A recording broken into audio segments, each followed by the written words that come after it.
The sun hung low over the small village of Nkwai, casting long shadows across the dry earth.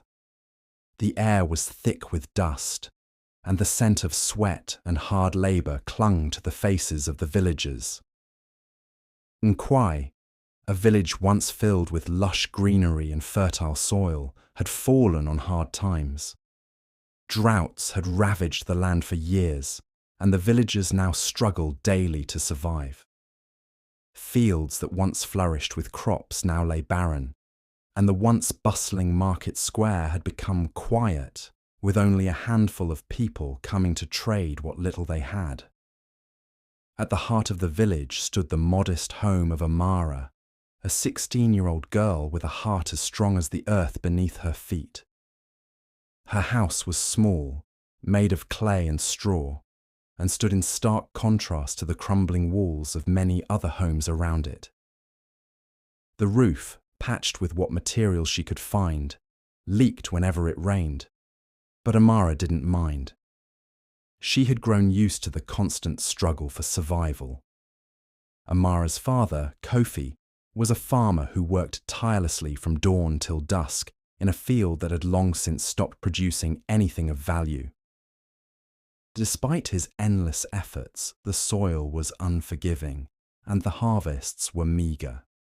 He came home every evening tired and defeated, but he never complained. Her mother, Afia, once a woman full of energy and life, had fallen ill a few years ago.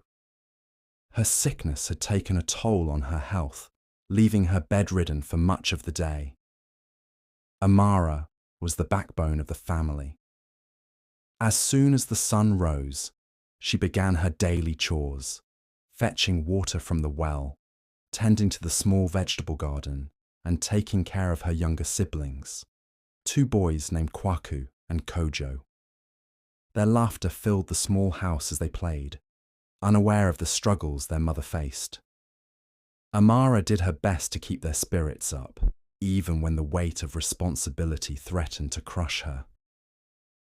The relationship between Amara and her parents was one of love, but also of strain. Her father, though loving, often grew frustrated when he saw his daughter take on so much of the burden. He wanted to protect her from the harsh realities of their life, but there was little he could do. His pride as a father kept him from asking for help, and the guilt of not being able to provide more for his family ate at him. Amara, on the other hand, felt the pressure of being the pillar that held her family together. She was aware of the strain her mother's illness placed on her father, and she took it upon herself to ease their burdens. But in her heart, she longed for more than just survival. She dreamed of a life where her family didn't have to struggle every day, where they could live without constant worry over the next meal or the next drought. Despite the hardships, there was a sense of hope in Amara's heart. The village spoke in whispers of a time when things could change. Some believed that the kingdom's rulers would one day bring aid, though many had long since stopped believing. But Amara, with her quiet determination and unshakable faith, held on to that hope. She knew that something, or someone, had to bring about change, and perhaps, in some small way, she could be that change. The drought had stretched on for what felt like forever, with no sign of relief on the horizon. The once thriving fields lay cracked and dry, their lifeblood drained by weeks of relentless heat. The few remaining crops were stunted and shriveled, barely enough to feed the village for a few more weeks. Amara's father, Kofi, had already been struggling to tend to what was left of their land, but fate dealt a cruel blow when he was injured in an accident while working in the field. A heavy piece of equipment had slipped from his hands, falling on his leg and leaving him with a broken limb. The injury left him bedridden, unable to work or provide for his family. The loss of his income left Amara's family in an even worse position. Her mother, Afia, was too ill to care for the family properly, and Amara had to take on the responsibility of everything, from looking after her father to managing the household chores, and still trying to care for her two younger brothers, Kwaku and Kojo. But no matter how hard she worked, the reality was that there wasn't enough food to go around. As the days passed, the village became increasingly desolate. The market square, once bustling with trade, was now silent. People could no longer afford to buy goods, and the few who could sell things were offering only small, meagre amounts. There were whispers among the villagers that the kingdom's rulers were considering abandoning Nkwai. The royal family had always turned a blind eye to the suffering of the poor, and now the village's decline seemed inevitable. The once proud people of Nkwai were now barely scraping by, and many began to lose hope. Amara, however, refused to give up. She spent her days walking the village square, listening to the elders who sat on the benches, speaking of their frustrations and the failures of the kingdom's leadership. She heard their stories of how, for years, the rulers had ignored their cries for help. The kingdom's wealth had flowed to the cities and nobles, leaving the villages to wither. There were talks of aid, promises made that never materialized, and long stretches of silence. Yet Amara still held onto a quiet, persistent hope.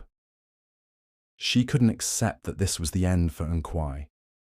She dreamed of a time when her people could rise above the poverty and struggle that had defined their lives for generations. "I will find a way," Amara would often say to herself, though she had no idea how. One afternoon, while walking through the village, Amara saw something unusual. A group of travelers had arrived at the village, their horses and carts loaded with fine fabrics and shining armor. At the head of the group was a regal figure, a woman dressed in royal garments, her face hidden beneath a veil, but radiating authority. Amara's heart skipped a beat as she realized who it was. The rumors had been true. Queen Zara herself had sent an envoy to Nkwai. The envoy gathered the villagers in the central square, and as the crowd began to hush, the leader of the group, a tall, imposing man, spoke. "The kingdom's Queen Zara has heard of the struggles faced by the people of Nkwai," he announced, his voice echoing through the square. "And she has decided to do something about it. The Queen is in search of a new royal advisor, someone who can help her govern with compassion and wisdom. A competition will be held to find this new advisor, and the Queen has declared that anyone, regardless of status or wealth, may compete." The news sent a ripple of excitement through the crowd. A competition to find a new royal advisor? This could be the opportunity they had been waiting for, an opportunity to have a voice in the kingdom, to be heard by the Queen herself. Amara's heart raced as the envoy continued speaking. "The winner of this competition will not only serve as the Queen's trusted advisor, but will also have the power to help guide the kingdom into a new era of prosperity. It is a chance for someone from the villages to rise above their station and bring about change." For a moment, Amara's mind went blank. Could this be the change she had dreamed of? Was this her chance to help her family, her village, and her people? She could hardly believe it. This was more than just a competition. It was a lifeline for Nkwai. The envoy spoke again, his words clear and purposeful. "The competition will test skills in leadership, wisdom, and diplomacy. Anyone interested may come forward and participate. The Queen believes that the true strength of a ruler lies in understanding the struggles of the common people." Amara stood frozen, her breath catching in her throat. A competition for the royal advisor, open to everyone. The idea seemed impossible, but in her heart, She knew this was the opportunity she had been waiting for. Her dreams of a better life, of a better future for her family and her village, suddenly felt within reach. As the envoy finished his speech and the crowd began to disperse, Amara turned to leave the square, her mind racing. For the first time in years, she felt a spark of hope, a real possibility that change might come. This was the moment she had been waiting for. But now the question was, could she, a poor girl from a forgotten village, actually have a chance to become the person who could change everything? The days following the royal envoy's visit were filled with whispers of excitement and uncertainty. The village, which had long been trapped in a cycle of despair, seemed to awaken with a newfound energy. Everyone spoke of the competition, but as the days passed, Amara found herself wrestling with a deep internal conflict.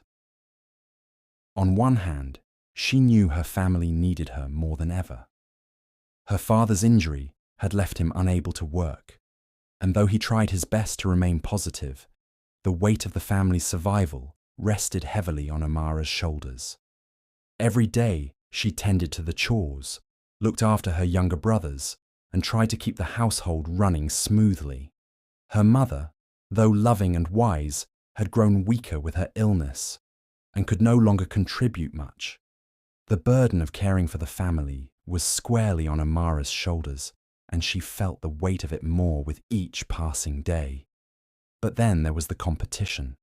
Amara knew this could be the only chance to change the course of her life and the life of her village. She had heard the elder villagers speak of their dissatisfaction with the ruling class, the way they had been forgotten while the rich grew richer. Yet, as much as they talked, no one had ever truly done anything to change it. Amara had always believed that change started from within, that a person needed to fight for what they believed in, even if they were small and powerless. She had carried this belief deep inside her heart for as long as she could remember. But what if I fail? She thought. What if I leave my family when they need me the most? The thought of abandoning her family filled her with guilt. Her younger brothers, Kwaku and Kojo, depended on her for comfort and care. Her mother, though encouraging, could not do much beyond offer kind words, and her father, though proud, had always been the one to keep the family together. Amara's presence was vital, and leaving them behind, even for a chance at a brighter future, felt like a betrayal. That evening, as Amara sat by the fire, the crackling flames reflecting in her thoughtful eyes, she spoke to her mother. Afia was resting in her bed, her face pale and tired, but her sharp eyes never lost their warmth. "Mother," Amara began softly, her voice trembling, "the royal competition, it's my chance to make a difference for us, for the whole village. But I don't know if I can leave you." Afia smiled, her thin lips curling upward with a sense of pride and sorrow. "Amara, my child, you've always been the heart of this family. You've held us together through so much.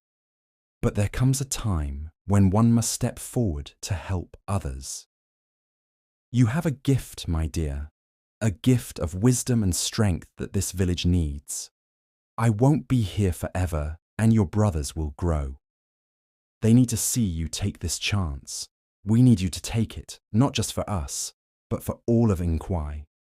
You cannot carry the world on your shoulders forever, but you can make the world a better place." Her mother's words, though bittersweet, planted a seed of determination in Amara's heart. Change required courage, and perhaps, in order to help her family, she needed to let go of her fear of failure. The next morning, Amara gathered her brothers together. Kwaku, the older of the two, looked up to her with innocent, trusting eyes, while Kojo, the younger one, clung to her side as he always did. Amara crouched down to their level, her voice firm yet gentle. I have to go to the royal competition, she told them. But I promise, no matter what happens, I will come back. I'll always be here for you both. I'll make sure things get better for all of us, and you'll be proud of me. Kwaku, always the more serious of the two, nodded, his young face full of understanding. Kojo's bottom lip trembled, but he too gave a reluctant nod, trusting his sister with all his heart. I'll be waiting for you, Amara, Kwaku said. You'll win. I know you will. Amara smiled, her heart swelling with love for her family. She kissed them both on the forehead and made a silent promise to herself that she would not let them down. With that decision made, Amara threw herself into preparation. She knew that the competition would test more than just her physical endurance. It would challenge her intellect, her diplomatic skills, and her ability to lead. The next few weeks became a whirlwind of learning and self-discovery. Her mentor, Elder Kofi, a respected scholar from the village, agreed to teach her the wisdom passed down through generations.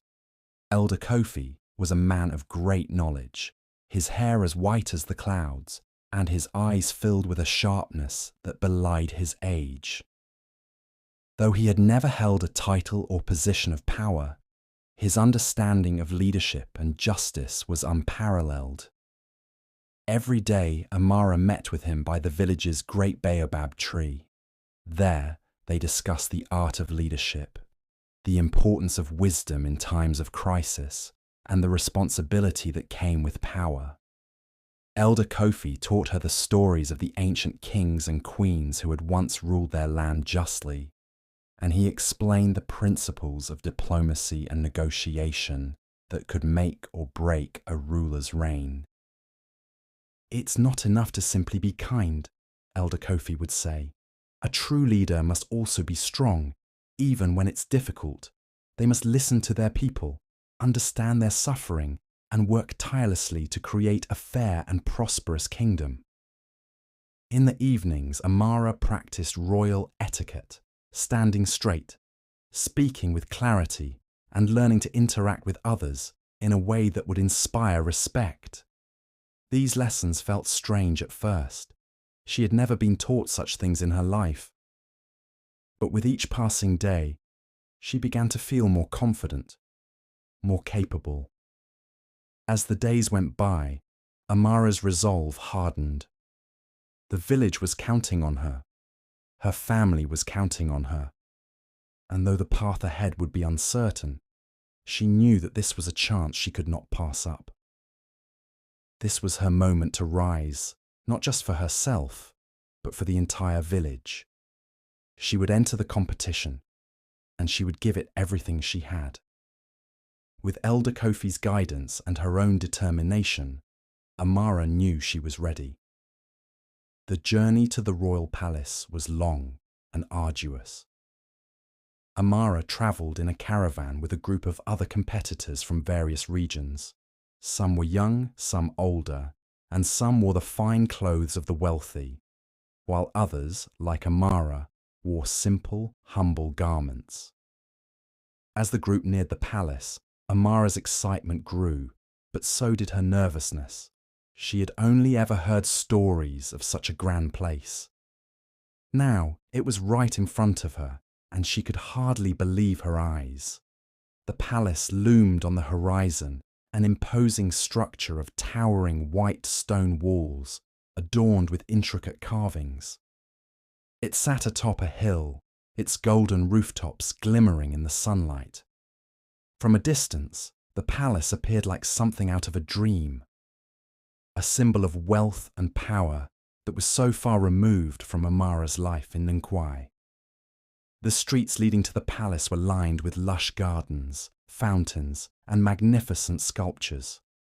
There were guards at every corner, dressed in shining armour, standing tall and vigilant. As Amara approached the entrance, she felt a wave of awe wash over her. The grand gates were flanked by statues of past kings and queens, their eyes forever watchful. She couldn't help but feel small in comparison to this world of grandeur. For a moment, the weight of her humble beginnings seemed almost like a barrier she could never cross. But she quickly shook off the feeling. I belong here, she told herself. This is my chance. Once inside, Amara was led to a large hall where the competition would take place. The atmosphere was electric, with the energy of hundreds of competitors, each with their own hopes and ambitions. The room was vast, with high ceilings and golden chandeliers that seemed to float like stars in the sky. There were banners hanging from the walls, each one bearing the royal family's crest. The air smelled of fresh flowers and the faint scent of incense, and the stone floors echoed with the sound of footsteps. Everything here seemed larger than life, much larger than the simple village she had come from. Soon the competition began, and Amara found herself standing among the other competitors. The first challenge was focused on wisdom and strategy. Amara was given a complex problem involving resource management, similar to the challenges her village faced with their dwindling crops and lack of water. She had to devise a plan to allocate resources and solve the problem within a time limit. The judges, a panel of esteemed advisors to the Queen, watched her closely. Amara's heart raced, but she quickly calmed herself.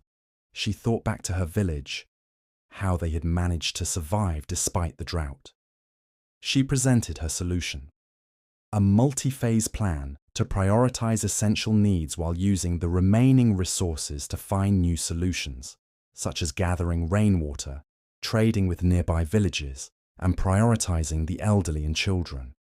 Her ability to think quickly and creatively impressed the judges, and she could see the flicker of respect in their eyes.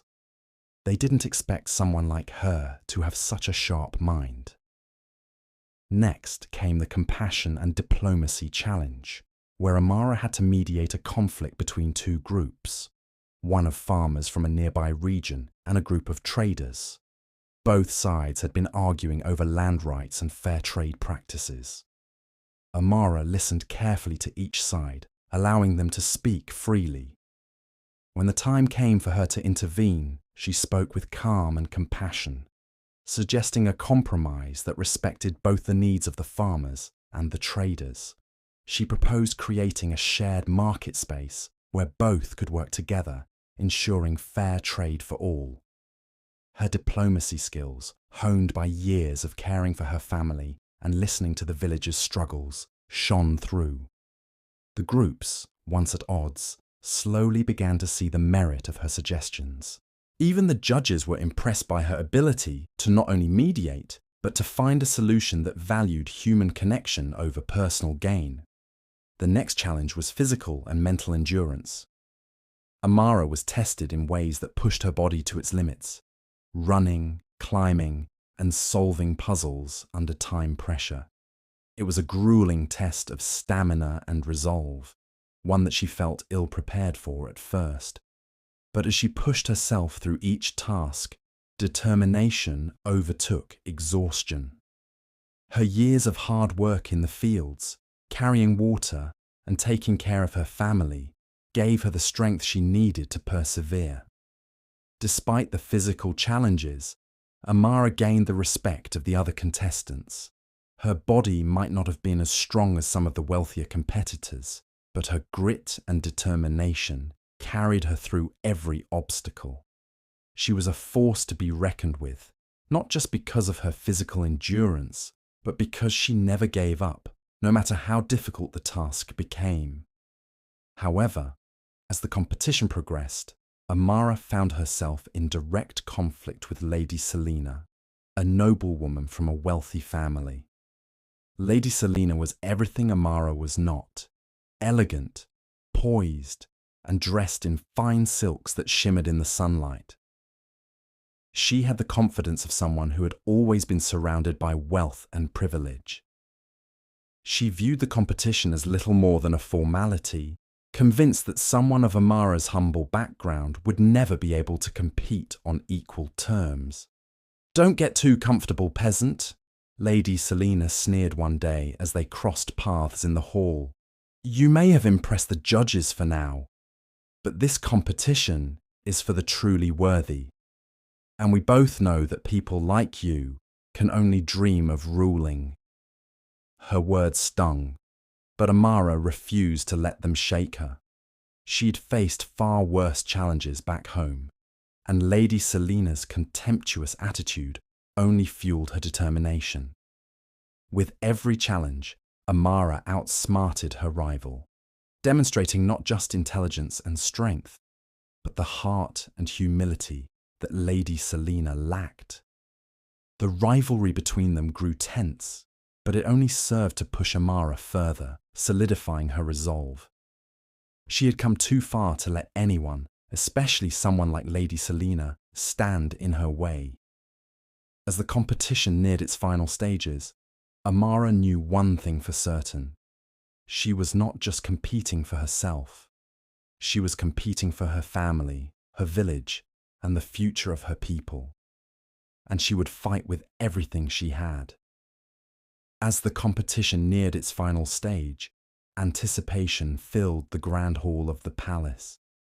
The remaining competitors, now reduced to just a handful, stood before Queen Zara and her council, waiting for the ultimate test. The tension in the air was thick, but nothing could have prepared them for what came next. A royal advisor stepped forward, his face grave. "There is something you must all know," he announced, his voice echoing through the chamber. "Her Majesty, Queen Zara, has kept a secret from the kingdom, one that now must be revealed." The hall fell silent. Even the wind outside seemed to still in anticipation. "The Queen is gravely ill," the advisor continued. "She has no heir to take her place." This competition was never just about selecting an advisor. It was about finding the next ruler of the kingdom. Gasps rippled through the room. Amara felt her heart race. She had entered the competition hoping to bring change, but she had never imagined it was a test to determine who would sit on the throne itself. Lady Selina's face twisted in shock and disbelief, along with the other remaining competitors, who now realized the true weight of their participation. Queen Zara, who had remained composed throughout the competition, finally spoke, her voice weak but firm. "This kingdom needs a leader who understands the struggles of the people. Someone who does not rule with greed or selfish ambition, but with wisdom and compassion.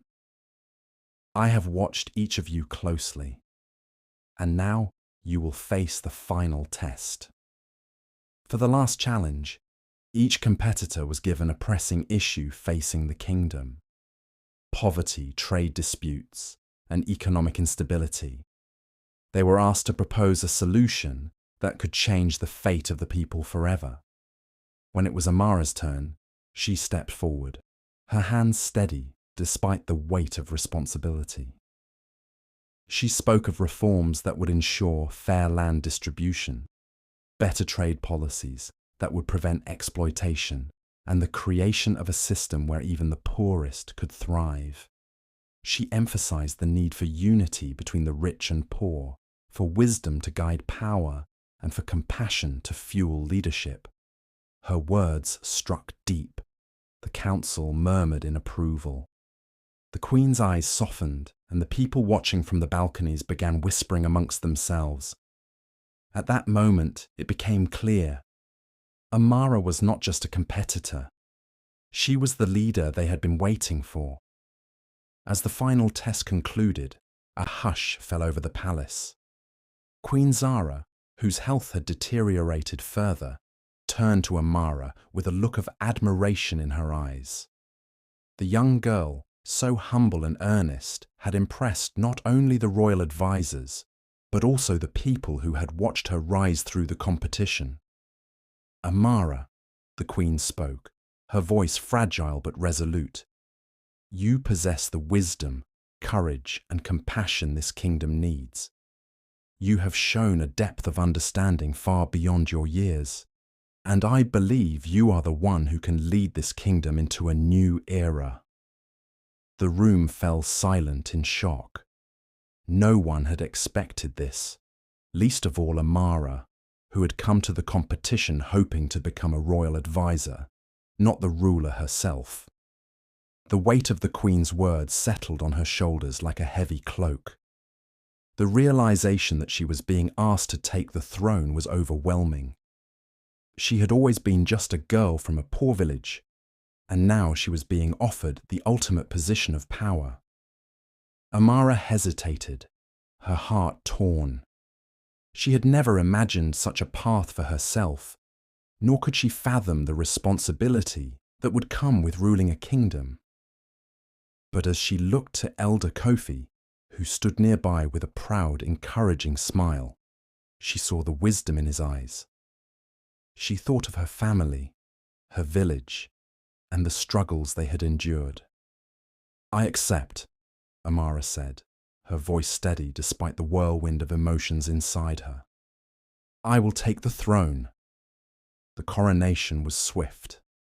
With her family by her side and the people of the kingdom cheering her on, Amara was crowned queen.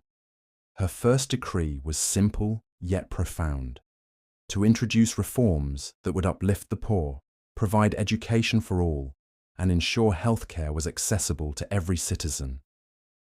As she stood before her people, Amara knew that this was only the beginning. A new era had begun, one where the needs of the people would come first, and where the voice of the unheard would finally be heard. Amara's journey had been nothing short of extraordinary.